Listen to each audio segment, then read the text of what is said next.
ये वीडियो है how to make trolley at home का पार्ट 2। इसको बनाने के लिए आपको एक 110 मिलीमीटर का पीवीसी पाइप लेना है। उसमें से ऐसी पट्टी कट कर लेनी है।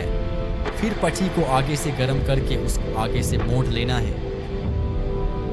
मोड़ने के बाद ऐसा सारी पट्टी में कर लेना है। ध्यान से बराबर करके मोड़ना है और पट्टी कट करके उनमें होल कर लेना है। उसके बाद फर्स्ट पट्टी में भी होल कर लेना है। वीडियो में देखकर दूसरी पट्टी को फर्स्ट पट्टी के ऊपर चिपका लेना है। आप इस बोल्ट की जगह 2 अलग अलग बोल्ट यूज कर सकते हैं। पट्टी के सहारे के लिए हमने चद्दर में से स्ट्रिप कट कर ली है। स्ट्रिप को वीडियो में दिखाए गए तरीके से चिपका लेना है। सस्पेंशन बनाने के बाद फिनिशिंग देनी है। ये इसकी टेस्टिंग है। ट्रॉली में लगाने के बाद इसका रिजल्ट बहुत अच्छा आएगा। Thank you for watching on agro mechanics.